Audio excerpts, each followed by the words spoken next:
क्योंकि मैं गल करा जे देश की आज़ादी तो आप गल शुरू करिए तो वंड तो पहला बड़ी हुई है पार्टी ने देश की आज़ादी के सिखा की प्रतिनिध जमात सी जी वो श्रोमणी अकाली दल सी तो श्रोमणी अकाली दल नाल ही जोड़े वादे किए गए थे वंड तो पहला भी सिखा असी आज़ाद हिंदुस्तान में किस तरह उन्होंने व्याह किया जाएगा कि उन्होंने असी देवांगे आज़ाद हिंदुस्तान में।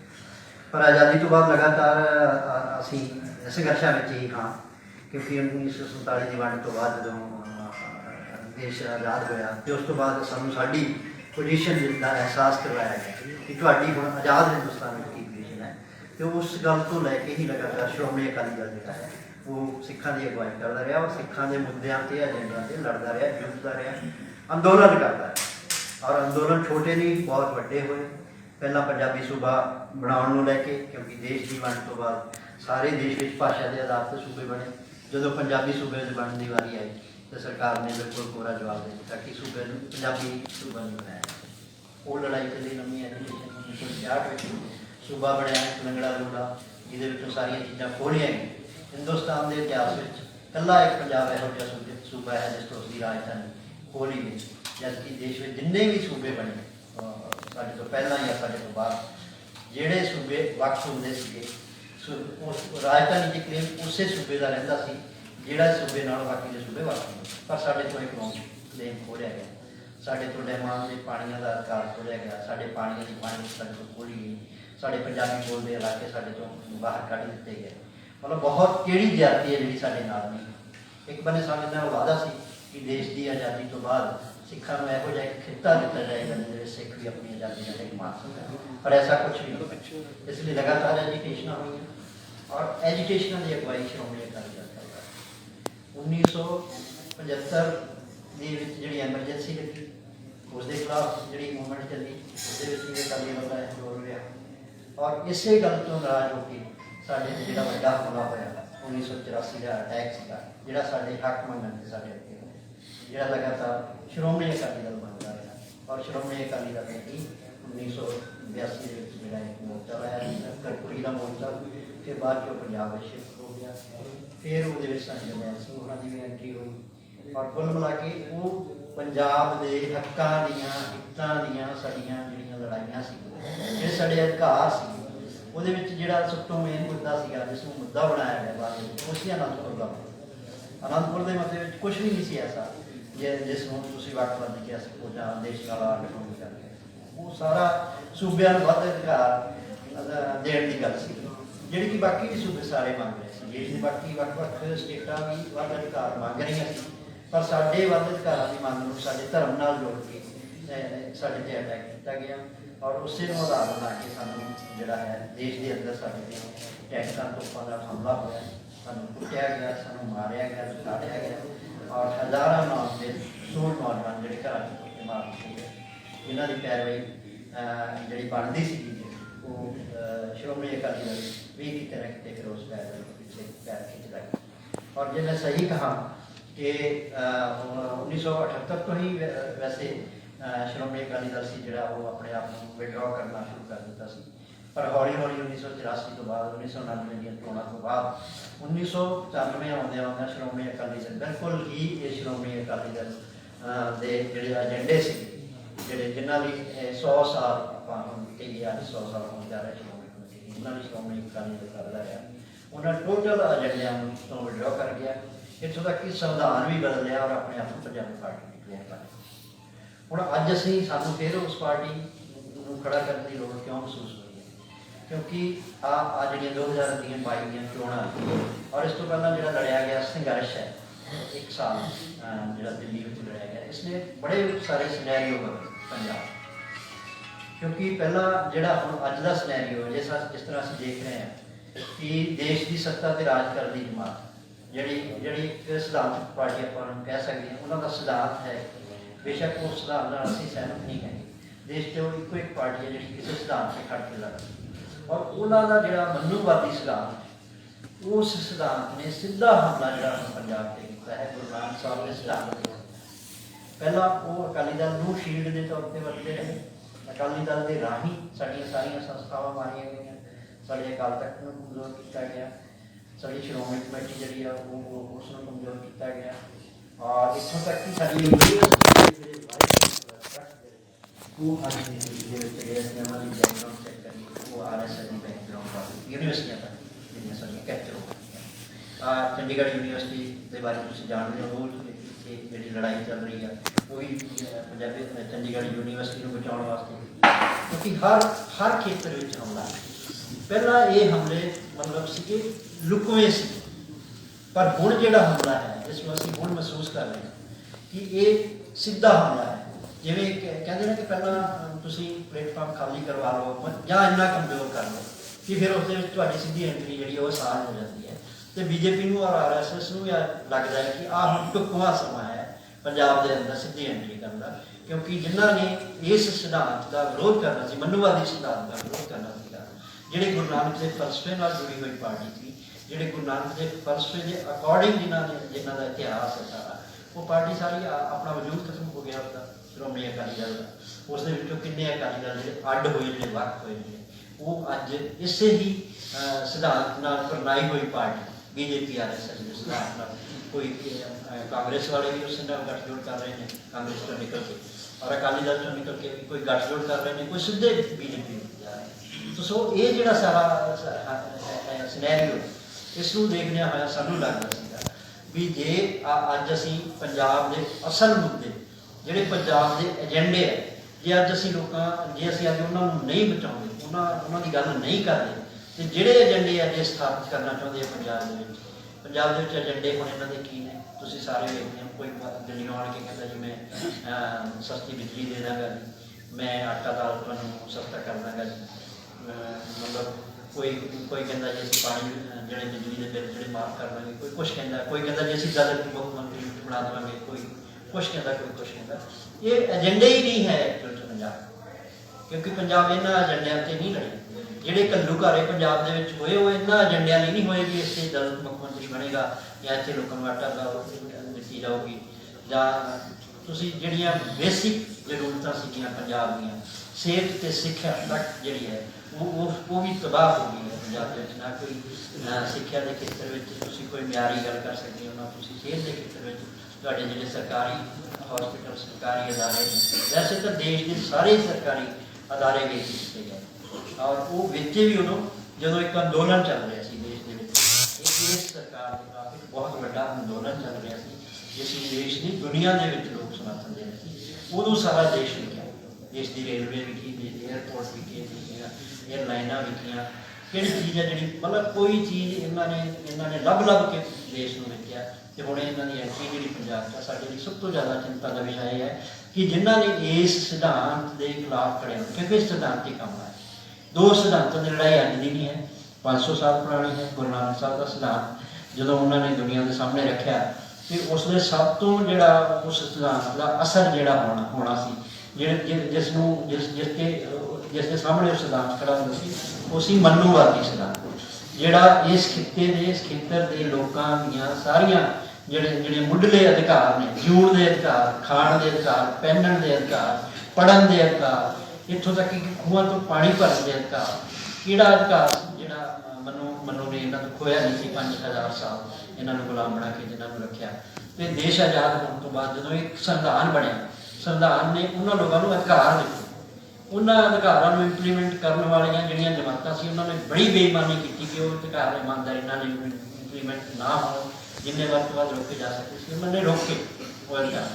ਪਰ ਹੁਣ ਜਿਹੜੀ ਸਰਕਾਰ ਸੱਤਾ ਵਿੱਚ ਆਈ ਹੈ ਪਿਛਲੇ 7 ਸਾਲਾਂ ਤੋਂ, ਇਹਨਾਂ ਨੂੰ ਉਹ ਸੰਵਿਧਾਨ ਬਿਲਕੁਲ ਵੀ ਮੰਨੀ। ਉਹ ਸੰਵਿਧਾਨ ਜਿਹੜਾ ਲੋਕਾਂ ਨੂੰ ਅਧਿਕਾਰ ਦਿੰਦਾ ਹੈ, ਬੋਲਣ ਦਾ ਅਧਿਕਾਰ, ਜਿਉਣ ਦਾ ਅਧਿਕਾਰ, ਪੜ੍ਹਨ ਦਾ ਅਧਿਕਾਰ, ਆਪਣੀ ਗੱਲ ਕਹਿਣ ਦਾ ਅਧਿਕਾਰ, ਉਹ ਸਾਰੇ ਅਧਿਕਾਰ ਜਿਹੜੇ ਨੇ ਇਸ ਨਵੀਂ ਪਾਰਟੀ ਨੇ ਖੋਲ੍ਹੇ ਲੋਕਾਂ ਨੂੰ। ਜੇ ਉਹਨਾਂ ਦੇ ਖਿਲਾਫ ਕੋਈ ਐਜੀਟੇਸ਼ਨ ਹੋਈ, ਜੇ ਉਹਨਾਂ ਨੇ ਉਸ ਐਜੀਟੇਸ਼ਨ ਨੂੰ ਬੁਰੀ ਦਬਾਉਣ ਦੀ ਕੋਸ਼ਿਸ਼ ਕੀਤੀ, ਤੇ ਜਿਹੜਾ ਇਹਨਾਂ ਦਾ ਸਿਧਾਂਤ ਮਨੂਵਾਦੀ ਸਿਧਾਂਤ ਦਾ ਸਾਮ, ਦਾਮ, ਦੰਡ, ਭੇਦ, ਉਹ ਸਾਰੇ ਵਰਤੇ। ਤੇ ਹੁਣ ਇੱਕ ਬੰਦੇ ਸਾਡੇ ਨਾਲ ਸਾਰੇ ਵਰਤੇ ਵੀ ਜਾ ਰਹੇ ਨੇ, ਤੇ ਹੁਣ ਸਾਨੂੰ ਦਾਮ ਦੇਣ ਦੀ ਕੋਸ਼ਿਸ਼ ਕੀਤੀ ਜਾ ਰਹੀ ਹੈ। ਜਿਹੜਾ ਅਸੀਂ ਸੁਣ ਰਹੇ ਹਾਂ ਕਿ 5 ਜਨਵਰੀ ਨੂੰ ਪ੍ਰਧਾਨ ਮੰਤਰੀ ਆ ਕੇ ਇੱਥੇ ਵੱਡੇ ਐਲਾਨ ਕਰੇਗਾ, ਉਹ ਇੱਕ ਸਾਨੂੰ ਇੱਕ ਲਾਲਚ ਦੇ ਜਿਹੜਾ ਸਾਨੂੰ ਦਿੱਤਾ ਜਾਏਗਾ, ਔਰ ਉਸ ਲਾਲਚ ਦੀ ਆੜ ਦੇ ਵਿੱਚ ਜਿਹੜਾ ਕੁਛ ਸਾਡੇ ਤੋਂ ਖੋਇਆ ਜਾਏ। ਗੁਰਬਾਣੀ ਦੇ ਵਿੱਚ ਕਿਉਂਕਿ ਕਿ अहरन की चोरी करे सूई करके दान, ये सूई दान करके साडे पंजाब च हुण अहरन की चोरी करना। हुण एक अहरन नाल किन्ने करोड़ां सूईयां बन जांदियां हिसाब नाल। सानू इसलिए चेतन होने की लोड़ है। असी फिर ये सोच के भी साडा एजेंडा इलैक्शन लड़ना नहीं है, असी इलैक्शन लड़न वास्ते पार्टी नहीं बना रहे। साडा एजेंडा है कि पंजाब दे विच जिहड़े पंजाब दे असली मुद्दे ने वो लोगों को जाने चाहिए हैं, जिहड़े इन्हां ने भुला दिते ने। एक शोर पंजाब दे विच खड़ा किया गया, जिहड़ा गोदी मीडिया राਹੀਂ किया गया, जिहड़ा अनाप शनाप इन्हां कोल फंड नहीं उन्हां राਹੀਂ खड़ा किया गया। उस शोर दे विच जिहड़े पंजाब दे असली मुद्दे ने, जिहड़े कोई नहीं करो उन्होंने किधरे ना किधरे जिहड़े पंजाब दे असली मुद्दे ने, जिहड़े पंजाब दे वाध अधिकारां दे मुद्दे ने, जिहड़े पंजाब दे पंजाबी बोलदे इलाकिਆਂ दे साडे सिखां दे धार्मिक मसले ने, हमले तक गुरु ग्रंथ साहिब तक बाकी ये तो ये मैं आपको काट दूंगा एक दो रंग साडे गुरु ते सीधा कैमरे अगे ना और उਦੋਂ होया ਜਦੋਂ ਇਹ दावा करने वाली सरकार थी तो इन्ना सारे हालात में लिखते हुए ਅਸੀਂ ਉਸ ਹੜ ਦੇ ਵਿੱਚ ਵੀ ਰਹਿ ਸਕਦੇ ਜਿਹੜਾ ਇਸ ਵੇਲੇ ਪੰਜਾਬ ਦੇ ਵਿੱਚ ਵੜ ਰਿਹਾ। ਸਾਡਾ ਅਸੀਂ ਜੇ ਅਸੀਂ ਕੋਈ ਸਾਡਾ ਰਾਜਨੀਤੀ ਕਰਨਾ ਮਨਸ਼ਾ ਹੋਵੇ ਜਾਂ ਸਾਡੇ ਨੀਤੀ ਸਵਾਰਥ ਤੇ ਫਿਰ ਸਾਡੇ ਲਈ ਸਾਡੇ ਪਿੱਛੋਂ ਨਿਕਲੇ ਉਹਨਾਂ ਦੇ ਪਿੱਛੋਂ ਦੇ ਉੱਤੇ ਜਾ ਕੇ ਬਹਿ ਜਾਓ। ਇਹਨਾਂ ਦੇ ਵਾਂਗੂ ਹੀ ਉਸ ਸਿਧਾਂਤ ਦੀ ਬੱਲੇ ਬੱਲੇ ਕੰਮ ਲਾਈ ਜਿਹੜਾ ਸਿਧਾਂਤ ਸੀ ਗੁਰੂ ਨਾਨਕ ਸਾਹਿਬ ਦੇ ਫਲਸਫੇ ਇਸ ਦੇ ਫਲਸਫੇ ਅੰਦੋਲਨ ਆ और इतने अपनी जी है वो अपनी आजादी का ये तुम हम देखो तुम सारे सीनियर मोस्ट पत्रकार भी इतने बैठे हो तो इस लाइन का तजर्बा है कभी एवं होया कि जी रूल करती पार्टी वो मंत्री जोड़े छड़ के भज जाए या जिन्हें सारी जिंदगी इस सिद्धांत के खिलाफ होने का दावा किया गया हो पूरी पार्टी के सारे ਜਿਹੜੀ पार्टी को कल तक पंजाब अंदोलन चल रहा पंजाब जिस पार्टी का कोई नाम लैना नहीं चिमटे नाल नहीं चुकना नहीं चाहते वो पार्टी पंजाब के पिंडा तक एडी छेती किवें पहुंच ये सारे साडे लिए विचार विषय ने इन्हां नूं लैके असीं एक तां असीं अपना जिहड़ा साडा प्रोग्राम है उस छाप के तुहाडे कोल ले आए कि असीं की करना चाहुंदे असीं की साडे एजेंडे वो तुहाडे सारे असीं मेरे ख्याल सारिआं नूं मिल गए। हाँ जी साढ़े साफ सुथरे भी जोड़े पंजाब इस खिते के लोग इस खिते के लोगों ने मनुखता के भले लिए काम कर क्योंकि गुरु नानक का फलसफा है मानस की याद समय और साढ़े जोड़े इल्जाम लाए गए या हुण भी लाए जाते हैं या जो नवे तरीके लाए जाते हैं सानू वक्तवादी सन अर्थवादी सन खालिस्तानी सब नाम नहीं देते सब कुछ पर जितों तक गुरु नानक के फलसफे की गल है सिख कभी भी खुद गर्ज नहीं हो सकता। सिख सिर्फ अपनी आज़ादी वास्ते अपने खिते के लोगों की आज़ादी की गल नहीं कर सकते। साडे भी कश्मीर वालों की आज़ादी भी उन्नी ही महत्वपूर्ण है जिन्नी साडी आज़ादी। साडे भी आसाम साडे भी मिजोरम साडे भी नागालैंड साडे भी सारे वो लोग जिहड़े इस देश के अपनी बेसिक जिहड़ियां एजेंडे मनुखी अधिकार की आज़ादी नहीं लड़ाई साडे लिए उन्होंने सारियां की आज़ादी उस मकसद तार करते हैं जिवें साडी आज़ादी